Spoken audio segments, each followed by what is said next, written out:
breve histórico do ponto de vista estritamente jurídico de tudo que aconteceu. Então vamos lá, começamos então com esse histórico? Porque sem o histórico jurídico, sem eu ter que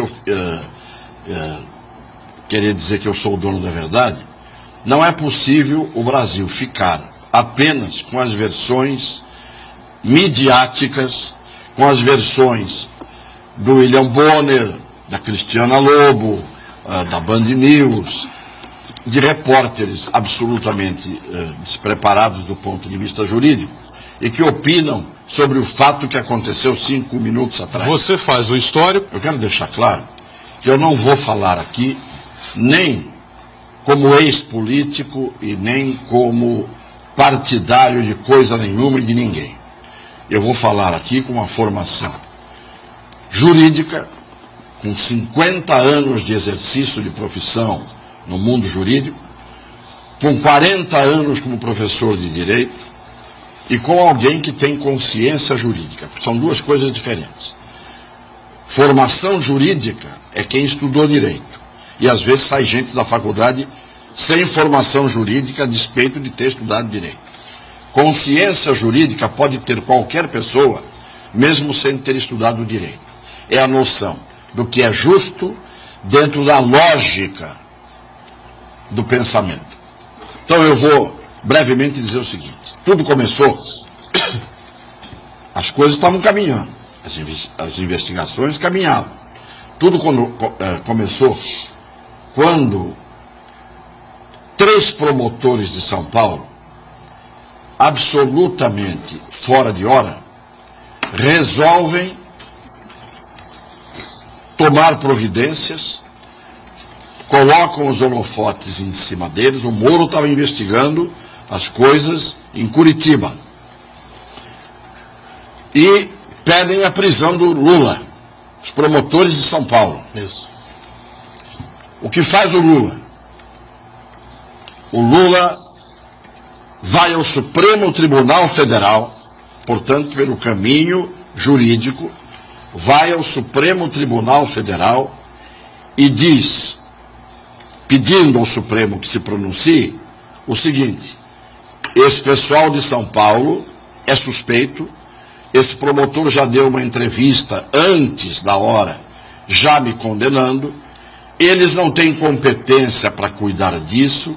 Quem tem competência para me investigar e cuidar disso é o juiz Sérgio Moro. O pessoal perdeu a memória. Ele foi ao Supremo escolhendo o Moro. Ele não foi ao Supremo fugindo do Moro. Ele não queria que os promotores de São Paulo agissem porque não tinham competência para agir. Competência no sentido jurídico, não é capacidade. Não tinham competência. Você tem conflito de competência no direito. Quem é que julga? É o juiz federal ou o juiz estadual? Quem é que julga? O juiz do trabalho ou é o juiz comum, do direito comum? Então você tem, qual é a competência? É do Supremo Tribunal Federal ou é da instância inferior? Criado o conflito, o tribunal decide e aí continua. Muito bem. O Lula escolheu o Moro, dizendo a competência é dele, não é desses promotores de São Paulo. Quando os promotores de São Paulo pediram a prisão do Lula e apareceram no holofote, deu um surto no Moro, e o Moro, descabidamente, contrariando o direito, determinou a condução coercitiva do Lula absolutamente ilegal. Por que ilegal? Porque a condução coercitiva só se faz quando alguma testemunha intimada ou um investigado, que não está processado, não está indiciado, intimado para comparecer, se recusa. Ele não se recusou, simplesmente fizeram a condução coercitiva. Passaram por cima da lei. E em cima disso... Ele teve uma recusa, mas ao Ministério Público Estadual, não foi? Estadual, e ele foi ao Supremo para dizer... Com recurso. Lá eu não vou porque a competência é do Moro. E ele estava correto. Só que o Supremo não se manifestou. O Supremo não se manifestou, ele foi conduzido coercitivamente E aí deram uma chance para ele virar vítima e para ele fazer os discursos que fez e para ele incitar a militância do partido e aqueles que são favoráveis a ele a começarem a se manifestar a favor dele, evidentemente. Foi o discurso que ele fez. Aí veio indicação para o Ministério, com o argumento de que ele estava querendo fugir do Moro. Como? Se ele mesmo disse ao Supremo Tribunal Federal, a competência é do Moro e eu quero ser investigado pelo Moro, não pelos promotores de São Paulo. Então, a indicação para o Ministério não era fuga do Moro, como todo mundo disse, é que as pessoas perdem a memória da véspera. Dão a notícia na quinta-feira e esqueceram o que aconteceu na quarta. Ele, indicado para o Ministério legitimamente, a presidenta da República tinha poder para indicá-lo, ele não estava processado, não estava condenado e, portanto, não importa se a imagem era ruim ou boa, ela fez a nomeação e a indicação. Aí veio o problema do vazamento dos grampos. Grampo efetuado fora do horário determinado pelo juiz. O que dá a conversa da presidente com o Lula. Ah, mas o que vale é o conteúdo. Eu fui obrigado a ouvir um ministro do Supremo dizer isto. O que vale é o conteúdo. Não, o que vale é o prazo que o juiz deu. Se ele quiser fazer valer aquilo, manda aquilo para o Supremo e não vaza para a Rede Globo. Porque pouca gente sabe, o repórter da Rádio Bandeirantes, eu estava ouvindo, na hora do almoço, disse, está circulando na rede social uma notícia de que ninguém pode perder o Jornal Nacional hoje, no dia do grampo, que haverá uma bomba. Quarta-feira. Quarta-feira. O repórter da Bandeirantes no rádio disse isso. Se não me engano, o Galvão.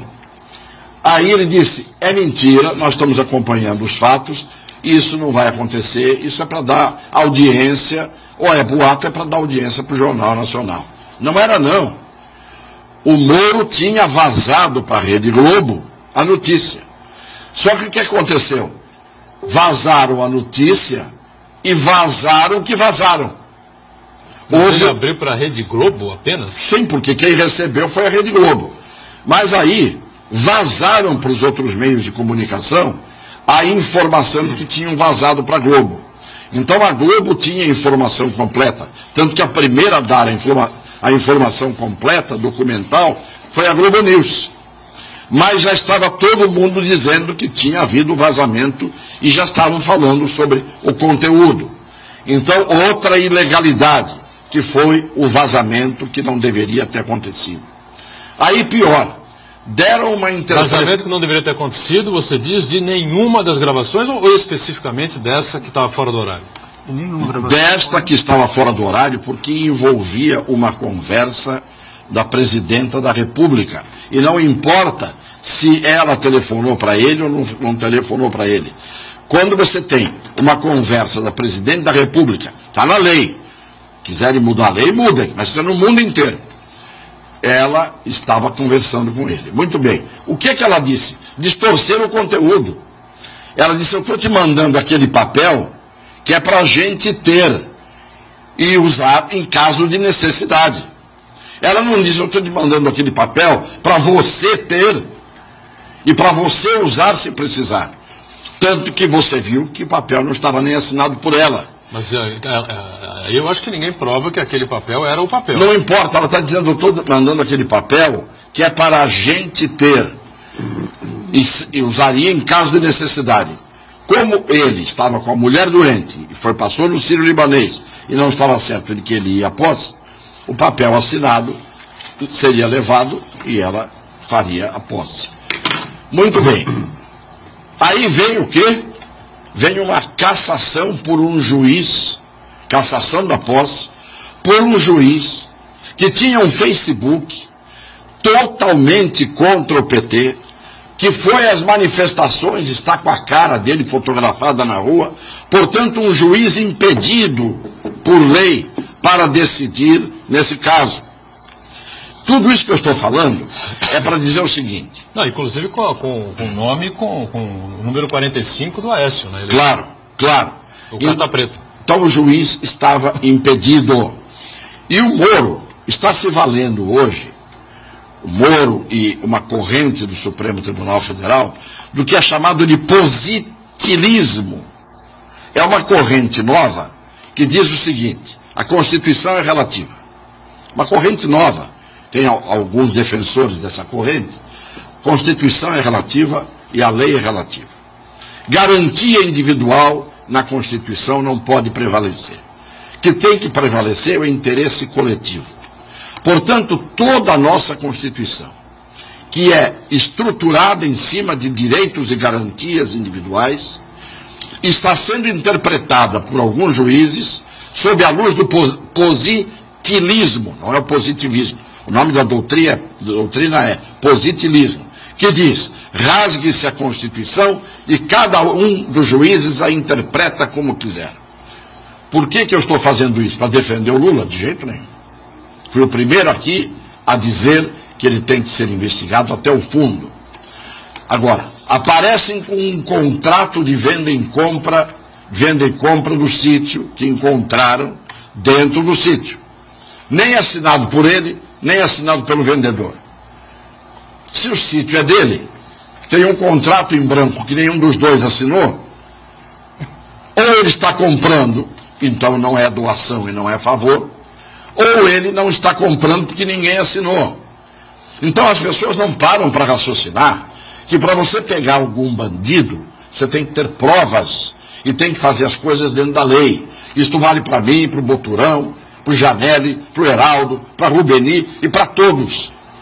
Eu, com a minha formação jurídica, posso, dentro de mim, como ser humano, achar que todo mundo tem que ser condenado e ir para a cadeia.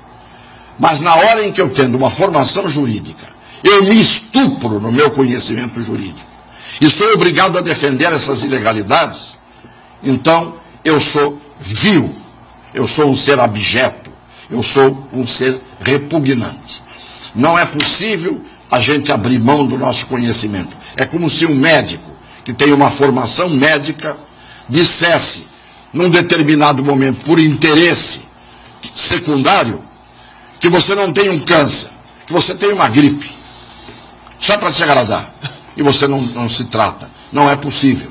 A gente tem que, dentro do direito, fazer o direito. Fazer valer o direito. É isto que eu queria explicar. Volto a dizer, não tenho absolutamente nada a favor do Lula. Não é que eu não tenho nada contra. Não tenho nada a favor dele. Agora, sou a favor do direito. Enquanto nós, no Brasil, caminharmos assim, nem no tempo da ditadura se ousou tanto.